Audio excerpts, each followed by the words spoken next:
A continuación, Noticiero Telesucesos. Clasificación A. Apto para todo público. Un noticiero pensado para usted porque se lo merece. Nos acercamos a la realidad desde diferentes perspectivas. Noticiero Telesucesos. Primera parte del Noticiero Telesucesos con las noticias más importantes del día.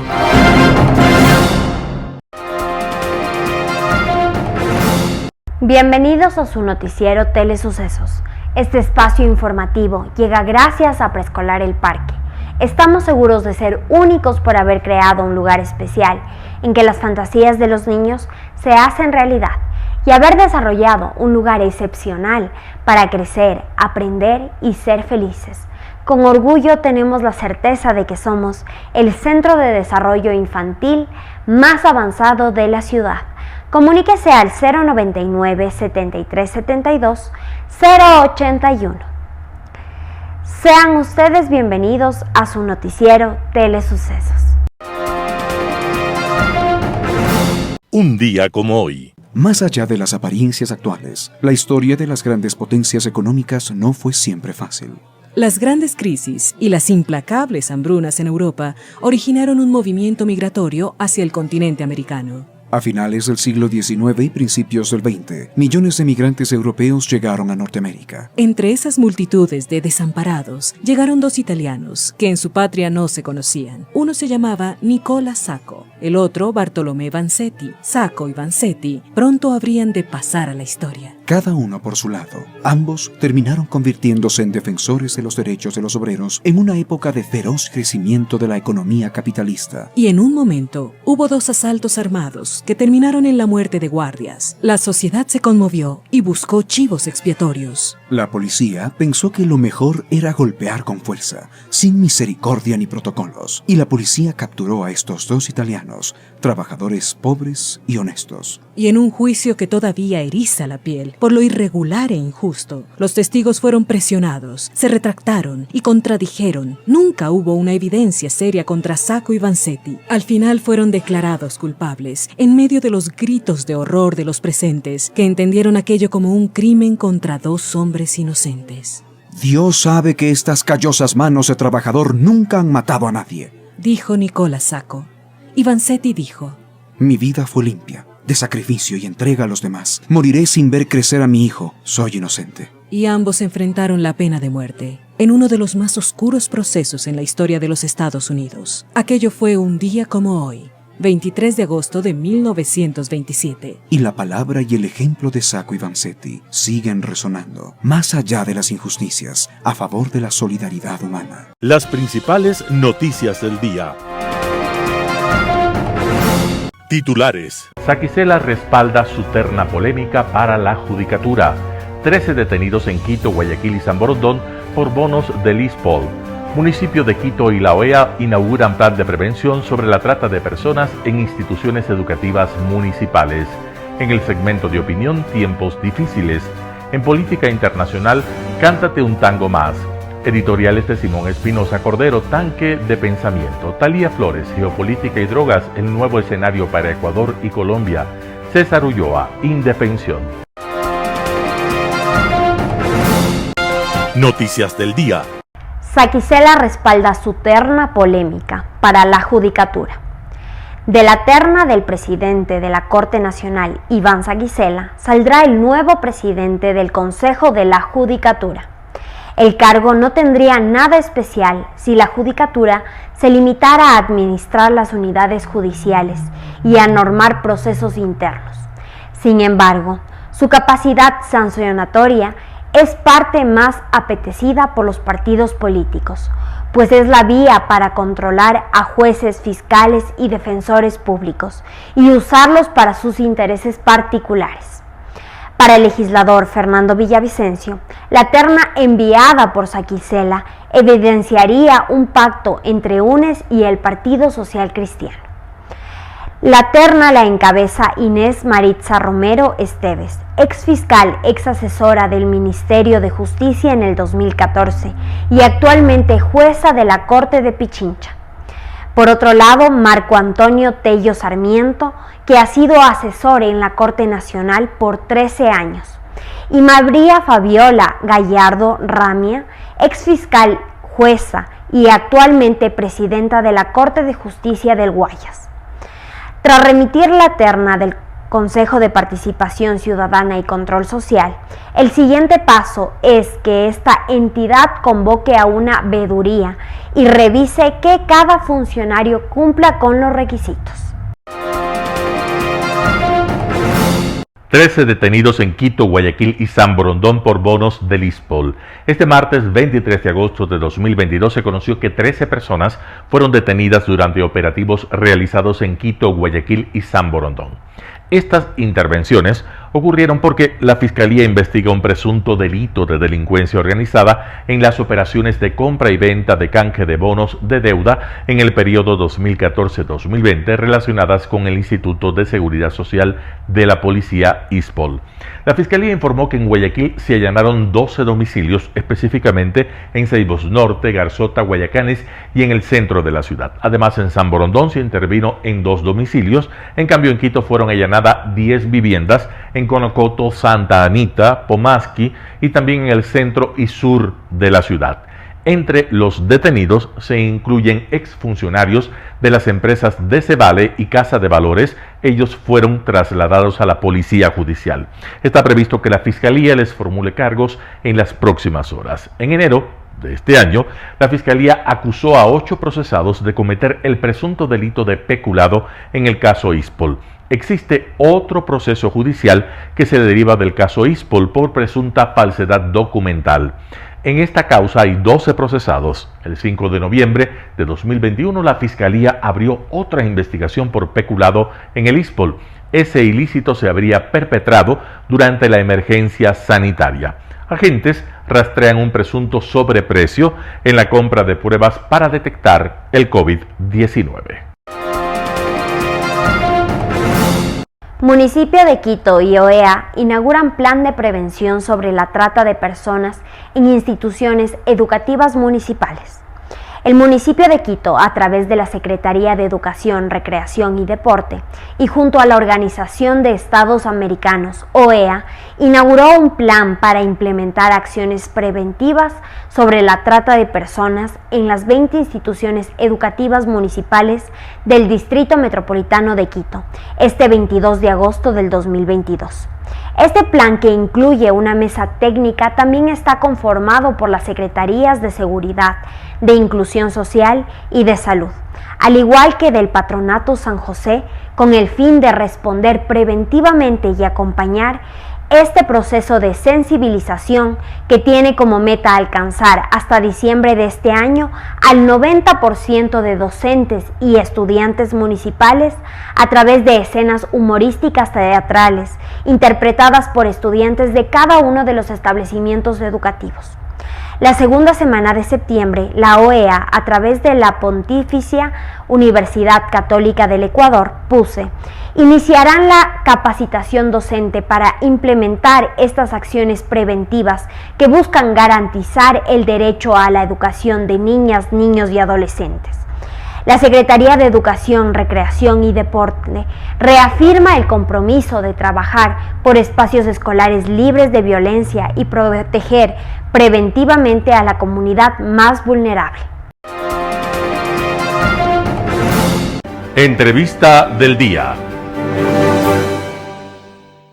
Este martes 23 de agosto, Leonardo Gómez, coordinador del Observatorio de Gasto Público de Fundación Ciudadanía y Desarrollo, habló sobre informe de ingresos fiscales versus ejecución presupuestaria. Veamos lo que dijo en nuestra fraterna Radio Sucesos. Leonardo, gracias por estar con nosotros. ¿Y qué novedades nos puede comentar respecto a este estudio que ha hecho la Fundación Ciudadanía y Desarrollo?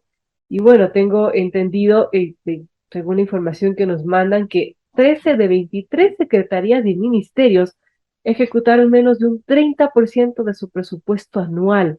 30%, esto en el primer semestre del 2022. ¿Cómo están las cosas? ¿Qué son los hallazgos más importantes de este informe de gasto? Bienvenido, Leonardo. Efectivamente, el día de ayer publicamos el último informe del Observatorio de Gasto Público respecto a los niveles de ejecución presupuestaria del primer semestre del 2022. Y visto de forma general, encontramos que existe una ejecución presupuestaria de todo el aparato estatal, de los 33.900 millones del presupuesto. Existe una ejecución del 49.7%, lo que es bastante aceptable, considerando que estamos a la mitad del año.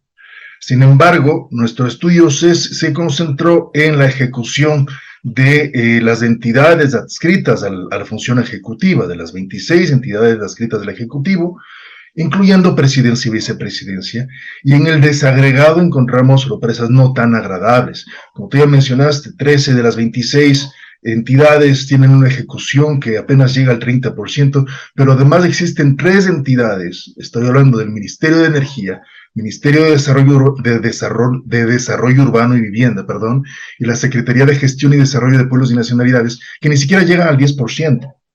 Entendemos que en el caso, por ejemplo, de la Secretaría de Pueblos, fue una entidad creada y que apareció recién el año pasado, pero no es justificación. Ya estamos en un año nuevo y que no llegan al 10% a la mitad del año, es algo que realmente preocupa.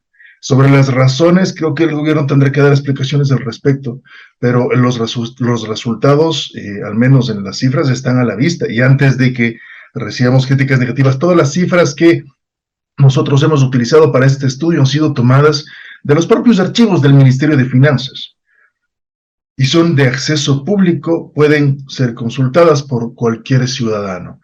Entonces, nuestra pregunta es un informe que termina básicamente con una pregunta. En el primer semestre del 2022 recibimos mayores ingresos por el aumento del precio del petróleo. Recibimos mayores ingresos también porque subió la recaudación tributaria. Muestras positivas para la economía.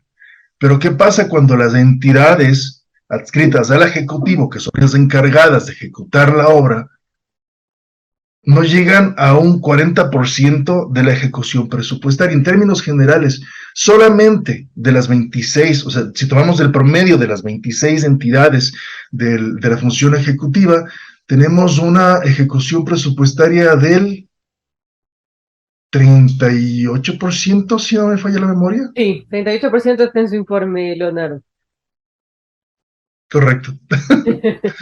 Sí, básicamente eso. Entonces sí nos llama bastante la atención. Ahora, lo ideal sería un 50%, considerando que estamos a mitad de año. En un panorama ideal, sí. Es decir, tenemos una planificación que cumplir. El presupuesto general del Estado ya se planifica en el último trimestre del año anterior. Se presenta a la Asamblea en los meses de octubre y noviembre para su aprobación.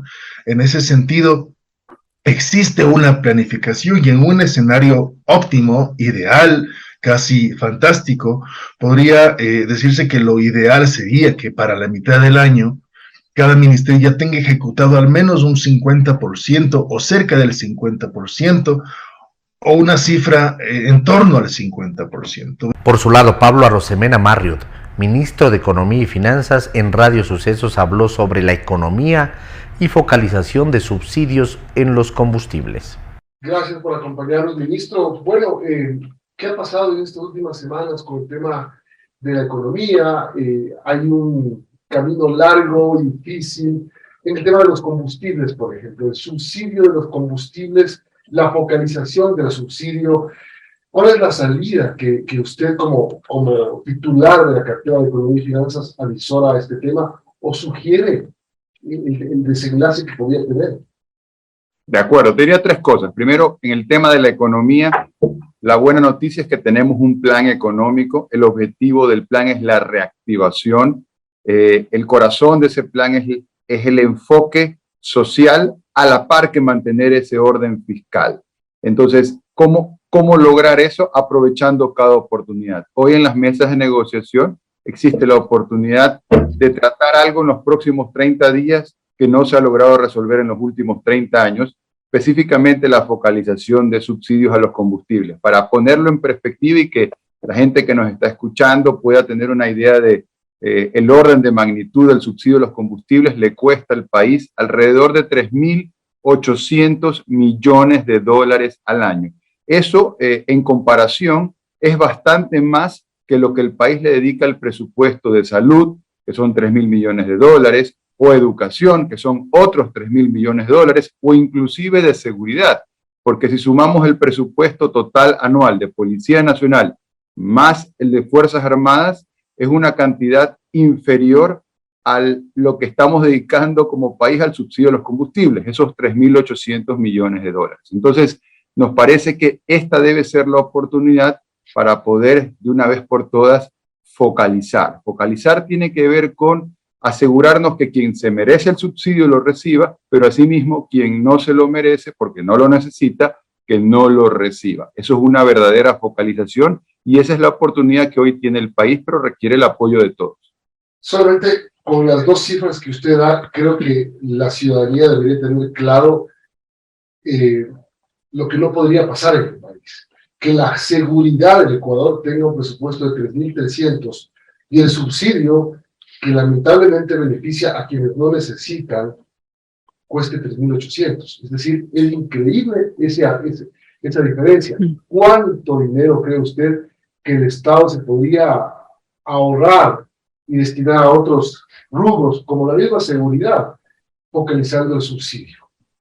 Mira, una focalización que te permita liberar recursos en el orden de 300, 500 millones de dólares serviría muchísimo para fortalecer seguridad, salud o educación. Pensemos que hoy ese subsidio de los combustibles que le cuesta al país 3.800 millones de dólares, una buena parte de eso se va en contrabando, porque es un gran negocio ilícito el traficar combustible a los países vecinos, a Colombia o a Perú, por lo que aquí está subsidiado. Luego, otra gran parte de eso se va para gente que no lo necesita, ¿no? Una persona que tiene un 4x4, que está en Cumbayá o en San Borondón, por poner dos barrios conocidos, no necesita el combustible, es subsidiado, sin embargo hoy lo está recibiendo. Y por último, también las actividades que tienen que ver con el narcotráfico, porque para producir narcóticos se requieren de precursores y se requiere de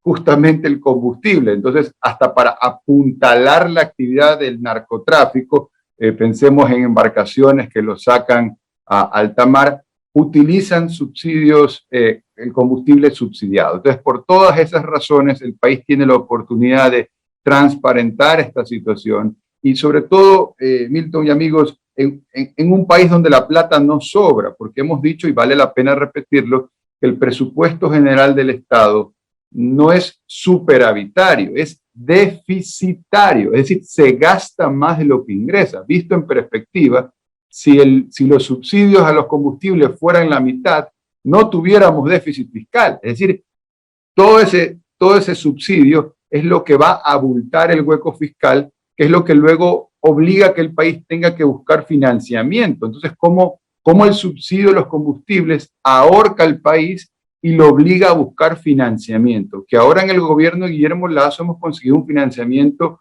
multilateral en las mejores condiciones para los ecuatorianos. En palabras sencillas, antes se conseguía financiamiento al 10% a corto plazo. Con Guillermo Lasso hemos conseguido financiamiento al 2% de tasa de interés anual y a plazos de hasta 20 años, con casos concretos 4 años y medio de gracia inclusive.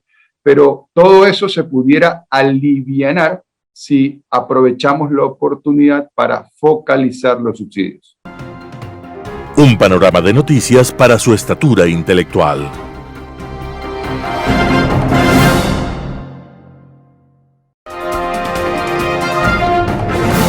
Enfoques con Claudia Arteaga. Gracias por estar con nosotros aquí en los noticieros de Telesucesos.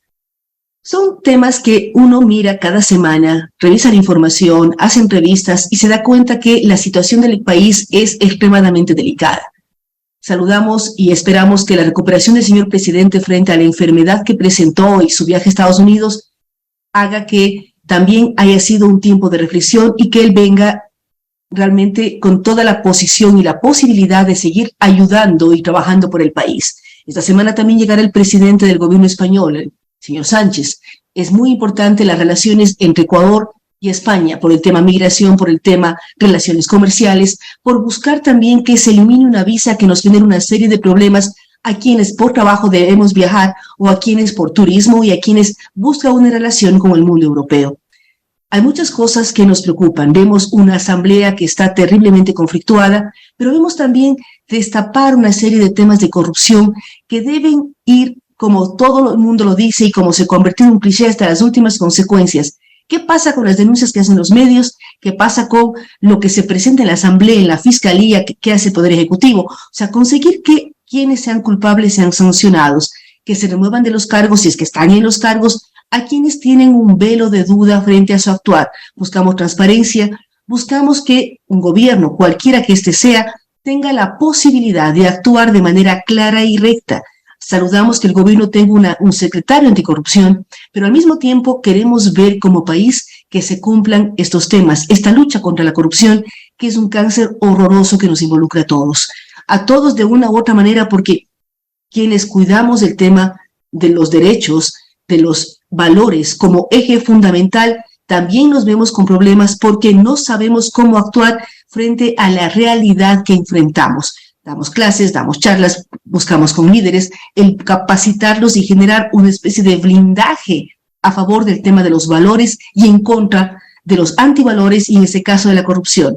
Pero ¿qué más hay que hacer allí? Son varias preguntas que debemos hacernos de manera permanente para que un país funcione, un país con miles de problemas, con elecciones seccionales a puertas. Se habla de una consulta popular, qué ganamos, qué perdemos, cómo realmente lograr una unificación y que todos busquemos trabajar en beneficio de un país, de un sector o de sectores que necesitan trabajo, que necesitan acceso a educación, que necesitan acceso a salud, pero que cada vez vemos que se van demorando los temas y la desesperación empieza a imperar, sumado además el tema de la inseguridad que nos golpea de una manera terrible a todos los ecuatorianos y a todos los hogares de los ecuatorianos.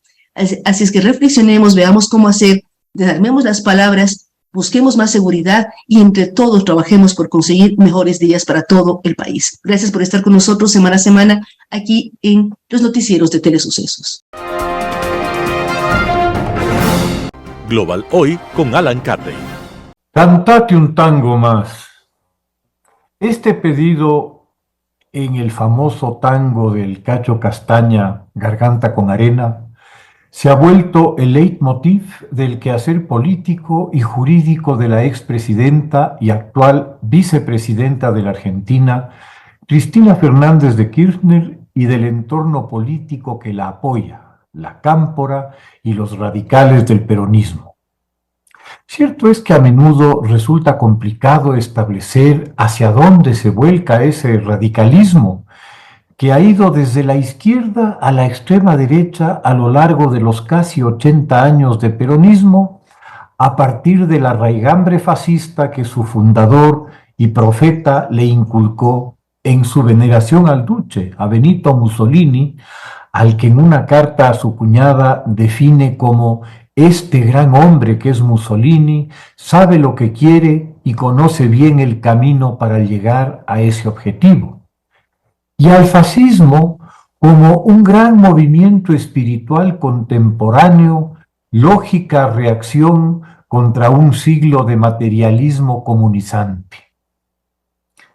El día de ayer, dentro de uno de los procesos judiciales en que se halla implicada Cristina Fernández, el que se le sigue por corrupción en la contratación de la obra pública en la provincia de Santa Cruz, el fiscal de la causa, tras poner sobre la mesa una montaña de pruebas y de documentos inculpatorios, solicitó al tribunal se la condene a 12 años de prisión, que los bienes mal habidos, que sumarían cerca de $1.000 millones, muchas a nombre de su testaferro y cómplice Báez, sean incautados y que, de acuerdo a la ley, sea despojada de por vida de sus derechos políticos.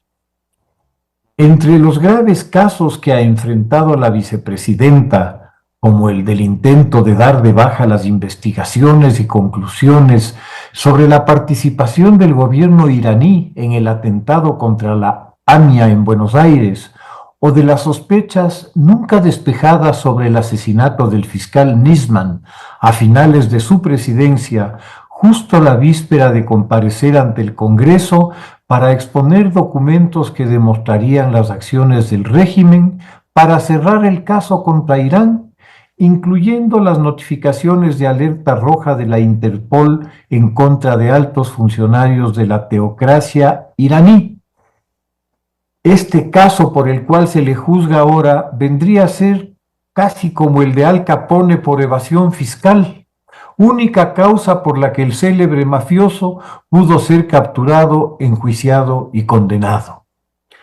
Ante la contundencia de las evidencias que la Fiscalía ha reunido y presentado, al parecer la defensa de la vicepresidenta está buscando cambiar el escenario donde la causa debe ventilarse del Tribunal de Justicia a la calle, a la intimidación colectiva en que, desde esos lejanos precedentes fascistas, es especialista el peronismo, con una bien montada y mejor financiada red de piqueteros, el equivalente de las fuerzas de choque de los camisas negras de Mussolini. Obviamente, el verso que se pretende instalar es el de la victimización y la persecución judicial contra la nueva Evita, que ha traído el bienestar a los desposeídos que nunca la van a abandonar u olvidar.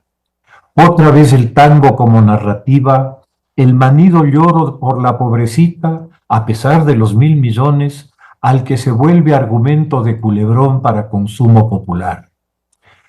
Por ahí salió ya la señora Bonafini, presidenta de la Asociación Madres de la Plaza de Mayo, a clamar por la movilización de lo que llamó una pueblada para defender, según sus palabras, a la vicepresidenta, aunque sea por medio de la violencia y la intimidación al Poder Judicial. Es la misma señora que cuando los atentados de las Torres Gemelas expresó públicamente su satisfacción y alegría por el atentado, expresando además su admiración por sus perpetradores.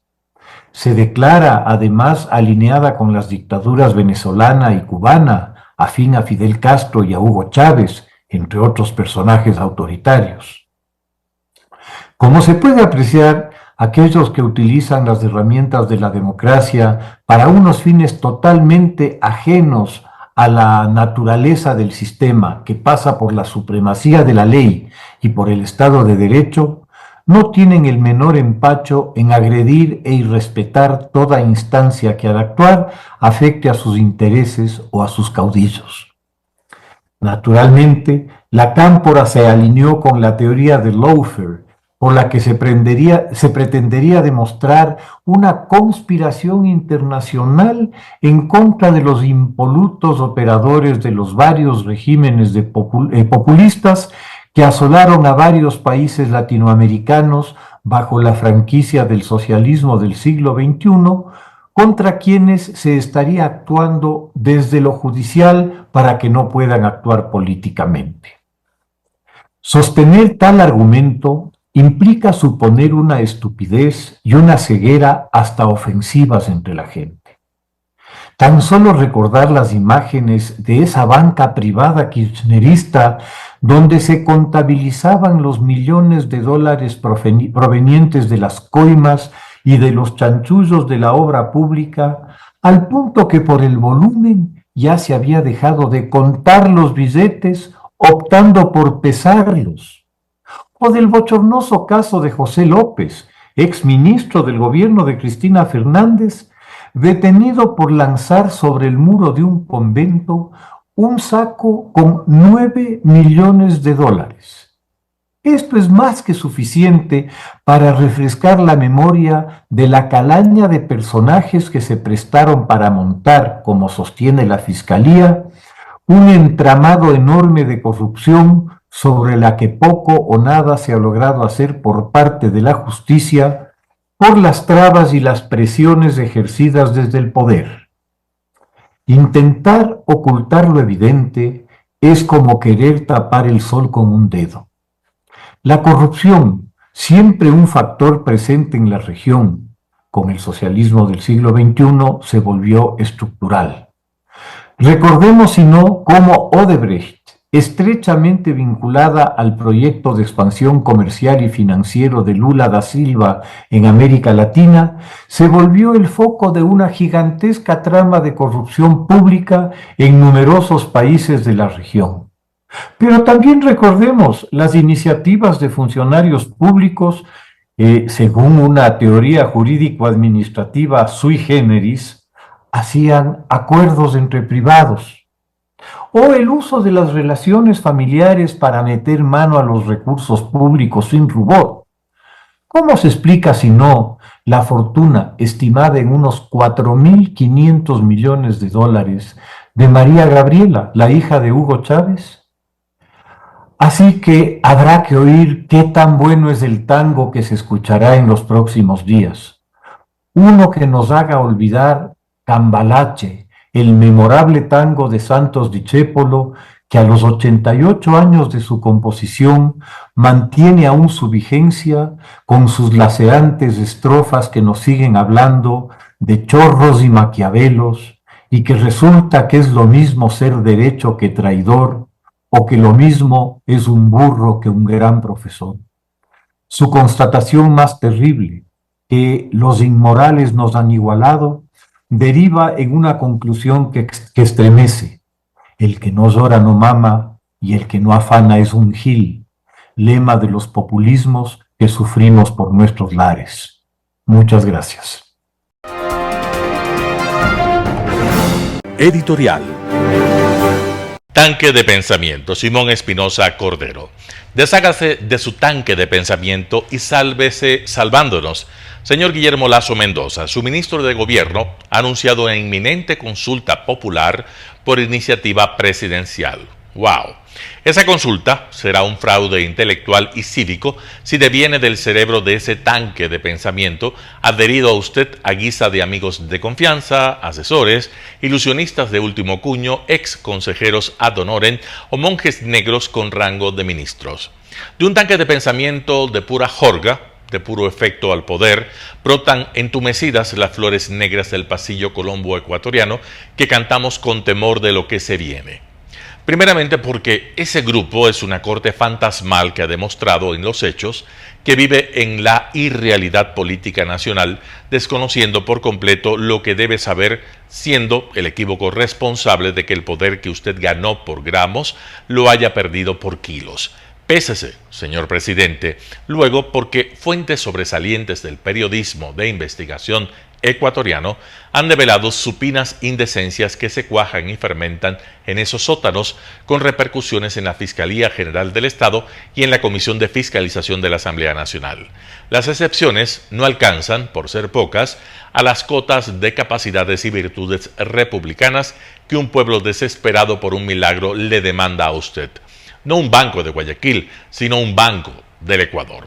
Por esto, en un deber de integridad moral, con visión de estadista, no de gerente general, dé un paso adelante, cruce el río Rubicón y deshágase por completo de ese lastre que tanto daño hace a usted y a la nación e inaugure la inteligencia como actividad constituyente de su gobierno, con el auxilio de mentes ilustres e íntegras que por fortuna sí existen en nuestro país. Entonces, con profunda convicción de que la consulta popular es el último recurso con el que cuenta la patria para intentar su salvación, promuévala, pero para forjar con esa formidable herramienta jurídico-constitucional un hecho trascendente e histórico, evitando que la ignorancia la desperdicie, usándola como medida coyuntural en pérfida reventa de populismo que termine en un parto de los montes. ¿Quién de ustedes que tenga un criado arando o pastoreando le dice cuando llega del campo, ven, siéntate a la mesa? ¿No le dirá más bien, prepárame la cena y sírveme mientras como y bebo, y luego comerás y beberás tú? ¿Tendrá quizá que agradecer al siervo que haya hecho lo que se le ha mandado? Así también ustedes, cuando hayan hecho lo que se les había mandado, diga, somos siervos inútiles, hicimos lo que teníamos que hacer. Simón Espinosa Cordero. Geopolítica y drogas, el nuevo escenario para Ecuador y Colombia. Artículo de Talía Flores publicado en el portal Primicias. Intento imaginar cómo estará Ecuador años después si logramos superar los momentos atroces que afrontamos hoy por la arremetida del narcotráfico y las mafias, sabiendo que el país no cuenta con una política de Estado que trascienda a los gobiernos de turno. Cómo encarar al crimen organizado para salvar a la nación debe ser las mayores preocupaciones de la sociedad, atormentada por su crueldad y consciente de que no hay país que los haya derrotado para ser tomado como ejemplo. Luego de un informe de Naciones Unidas sobre un estudio que duró 10 años, que evaluaba el fracaso de las estrategias contra el narcotráfico, César Gaviria, Fernando Enrique Cardoso y Ernesto Zedillo, expresidentes de Colombia, Brasil y México en su orden, proclamaron la legalización de las drogas. Fue en 2009, lo hicieron cuando habían dejado el poder. No tuvieron eco. Tiempo después, el expresidente del gobierno español, Felipe González, apeló a una conferencia internacional para abordar una legalización del consumo y la acción coordinada entre los países. No hubo acogida. Tampoco lo logró el secretario general de la ONU, Kofi Annan, quien planteó en 2004 un viraje radical en el enfoque de la lucha contra las drogas en México porque había muerto demasiada gente y sugirió la despenalización del consumo con el acceso controlado. Hubo silencio. Para el Premio Nobel de Literatura Mario Vargas Llosa, legalizar la droga es la única forma de terminar con el narcotráfico, aunque reconoce riesgos. Afirma que con la represión no se acabará nunca. Hace un año criticó al Partido Socialista Obrero Español en el poder y al opositor Partido Popular por bloquear el debate sobre el cannabis. Solo conseguirán que las mafias de narcotraficantes que pululan ya en España aumenten su ejercicio criminal, así como el consumo de drogas en el país, dijo. Eso sí, ninguna de esas personalidades considera que la despenalización sea una panacea. Solo han intentado cambiar de paradigma para encontrar una probable solución ante el evidente fracaso de la política global. Desde que Estados Unidos, durante la administración de Richard Nixon, hace 51 años, declaró a las drogas el enemigo número uno y comenzó la guerra contra el narcotráfico, no hay registro de un solo país que haya salido victorioso por lo que el crimen se ha impuesto. Mientras que los muertos en la batalla contra los carteles se cuentan por cientos de miles y las ganancias de estos en miles de millones, 500,000 millones anuales, según estimaciones de la DEA citados en informes. Pero no parecen argumentos suficientes para modificar la política de drogas, porque la alternativa no es vista como una solución, sino como un problema adicional mayor cuando la pandemia ha incrementado el consumo y la legalización del cannabis en algunos países también. Informes recientes de las Naciones Unidas contra la droga y el delito, UNODC, han dado cuenta que alrededor de 275 millones de personas en el mundo usan drogas, siendo Latinoamérica y el Asia nuevos y grandes mercados de consumo. Pero Estados Unidos y Europa continúan siendo los mayores destinos y el narcotráfico hace negocio con ellos sin importar si dejan en sus rutas un reguero de muerte y de adictos. Ecuador, hoy, es víctima en las dos formas y el escenario es tétrico porque factores como la dolarización y la enorme corrupción lo debilitan más y lo vuelven vulnerable. Acosados por nuestros propios demonios, por la presencia de narcogenerales, narcomarinos, narcopolíticos, narcojueces y más, el problema, que por su naturaleza es multidimensional, en Ecuador es apocalíptico. Un país en el que se lavan 4,000 millones de dólares anuales según los expertos. En este abismo, la extradición podría convertirse en la nueva y expectante arma en la guerra contra el narcotráfico si el presidente Lasso la incluye en la consulta popular. Hasta hoy, la guerra que el jefe de Estado le declaró al narcotráfico es desigual y de pronóstico reservado por las carencias económicas y la ausencia de una estrategia contundente que incluye un eficaz trabajo de inteligencia para la prevención. Pero un hecho inesperado marcaría un nuevo escenario y nuevos desafíos para Ecuador. En su discurso de posesión como presidente de Colombia, Gustavo Petro dijo que la guerra contra las drogas ha sido un fracaso rotundo y consideró necesario cambiar urgentemente de política. Ha dejado 1 millón de latinoamericanos asesinados y no ha cumplido su objetivo. Al contrario, ha fortalecido a las mafias dedicadas al narcotráfico y debilitado a los estados, dijo.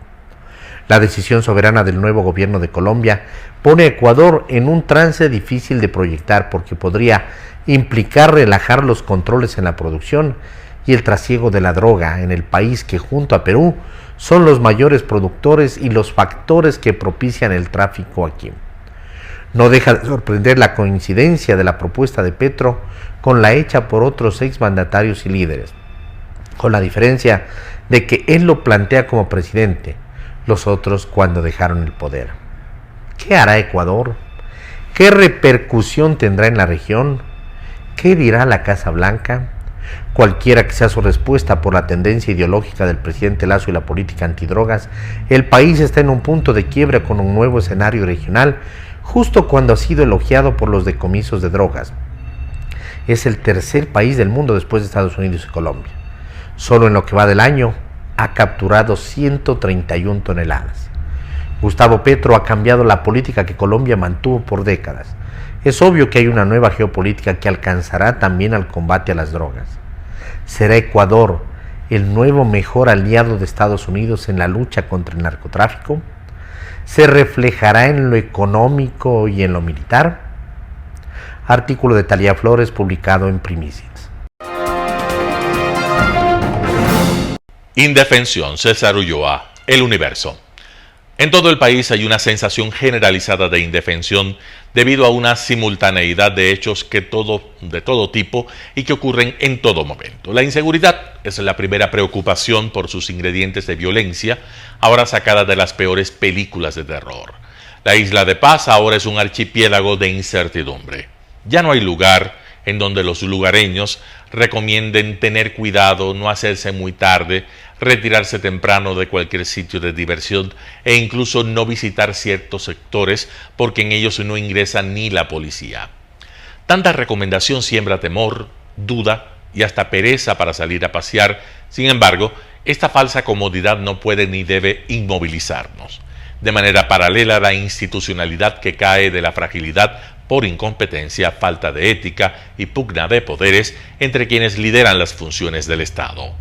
En un año del nuevo periodo gubernamental y legislativo, contabilizamos 2 presidentes en la Asamblea y 4 vicepresidentes en la misma función, sin perder de vista que es un albur el proceso de elección de las autoridades por parte del Consejo de Participación Ciudadana y Control Social.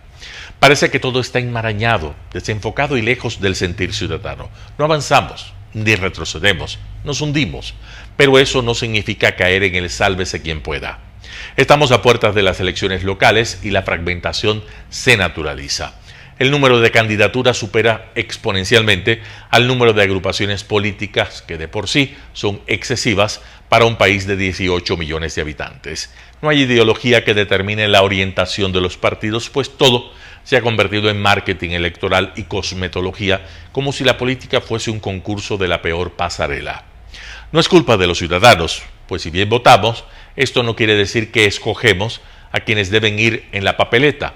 Otra vez más, esto no significa que dejemos de exigir decencia a las organizaciones políticas. La economía no despega por una combinación de variables externas e internas.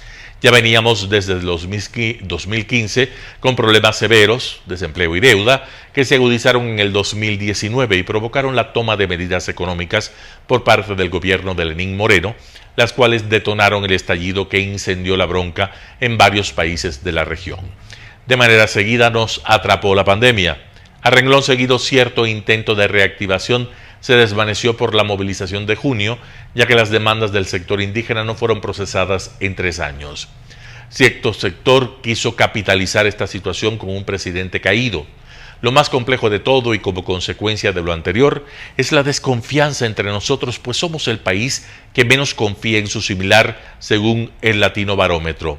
Es decir, el tejido social está deshecho. No podemos cruzar los brazos porque las condiciones son perfectas para que avance el narco y se pierda lo que algún día tuvimos, paz, pese a la frágil democracia, el populismo y la irresponsabilidad de los partidos, aunque hay excepciones como en todo. Debemos actuar ahora antes de que sea demasiado tarde. César Ulloa, El Universo. Noticias internacionales. La Fiscalía de Perú pide prohibir la salida del país a la esposa del presidente Pedro Castillo. Pedro Castillo muestra su indignación en las calles de Perú. La Fiscalía ha pedido prohibir la salida del país a su esposa, la primera dama Lilia Paredes, por estar bajo investigación por crimen organizado, lavado de dinero y otros delitos. Castillo asegura que la Fiscalía quiere engrilletar a su esposa y a su familia con el fin de hacerlo dimitir. El presidente dice ser víctima de una persecución política y que es inocente. Vamos a demostrar que acá mi familia y yo no hemos venido a robarle al Perú un centavo. Nuestro buen Dios, te damos gracias. La primera dama no podrá salir del país durante 6 meses y deberá comparecer ante la justicia según la petición de la Fiscalía. La pareja presidencial es investigada como presunta coordinadora de una red encargada de adjudicar obras públicas a cambio de dinero y en la que están implicados los hermanos de la primera dama. También Jennifer Paredes, la hija adoptiva de Castillo y Paredes y que hoy está bajo arresto. Pero Lilia Paredes aún no ha sido formalmente acusada y la Fiscalía considera su caso en investigación preliminar, aunque es la primera vez que los fiscales prohíben a la primera dama salir de Perú. Venezolanos reaccionan ante anuncio de Maduro de entregar tierras a productores extranjeros.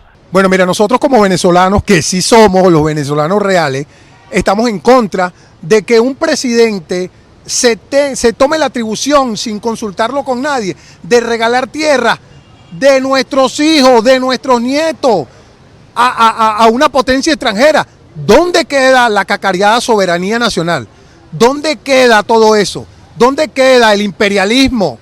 ¿Dónde queda el pueblo tiene el poder? Porque el señor se toma atribuciones netas y dice, le voy a regalar 1 millón de hectáreas y mañana puede decir que se la va a regalar a otro país y así va regalando al país por pedazos. Nosotros estamos en contra de la regaladera de tierra o la postura que ha tomado el presidente Nicolás Maduro de entregar todos los recursos naturales a diestra y siniestra sencillamente por permanecer en el poder o por un apoyo internacional de sus amigos socialistas. Todos estos anuncios nunca está claro nada, hay mucha opacidad.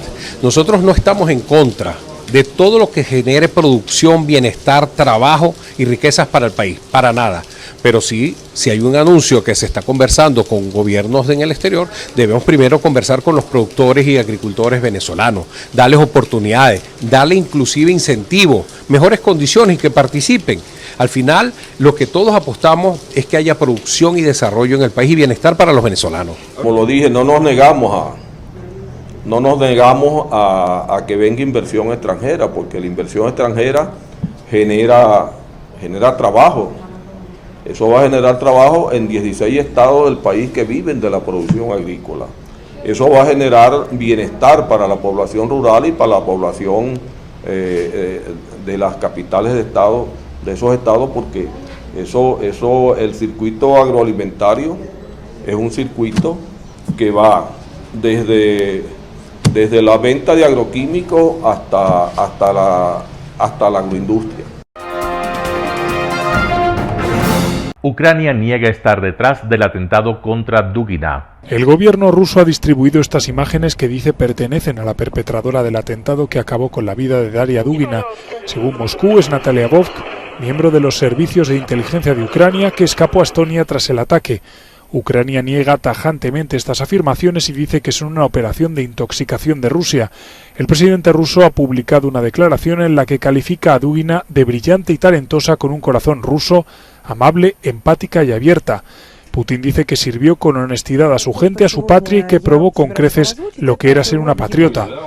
Dugina, hija del ideólogo nacionalista Alexei Dugin, era una activista y apologeta de la línea dura del Kremlin, como lo es su padre. Su padre ha publicado también un comunicado en el que culpa a los enemigos de Rusia de matarla. Dice que los rusos no solamente buscarán venganza, sino que buscarán la victoria. Mi hija dejó su vida en el altar de la victoria, así que ganad, ha dicho. Otras investigaciones apuntan, según la agencia AP, a grupos extremistas que quieren debilitar a los que en el Kremlin defienden algún tipo de acuerdo con los ucranianos. Seguro que Ucrania no tiene nada que ver con la explosión de ayer porque no somos un Estado criminal ni un Estado terrorista. La propaganda rusa vive en un mundo ficticio, decía en Twitter el mismo asesor. Una mujer y su hija de 12 años acusadas de volar un coche de la propagandista Dugina. Sorprendentemente no han encontrado en el lugar la visa de Estonia, ironizaba. El atentado parecía tener como objetivo al propio Alexei Dugin, dueño del vehículo atacado y que en el último momento decidió cambiar de transporte. Desde los sectores más beligerantes ya se pide una respuesta contundente contra Ucrania.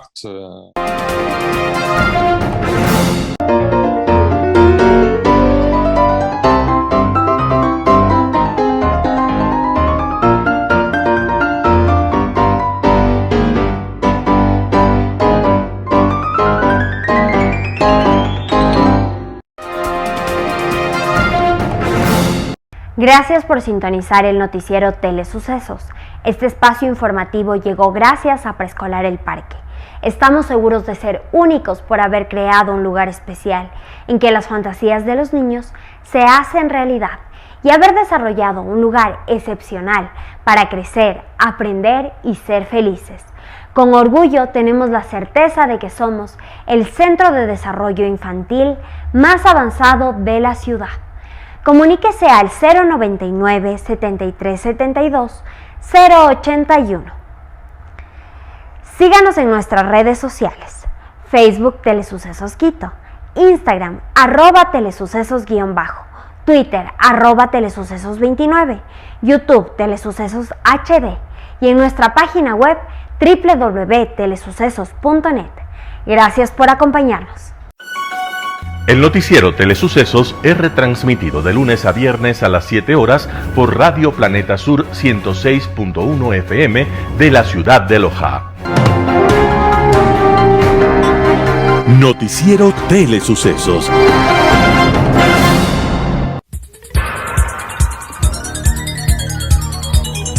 Las opiniones vertidas en este espacio por la producción y dirección del programa son de exclusiva responsabilidad de sus autores y de quienes intervienen en ellos.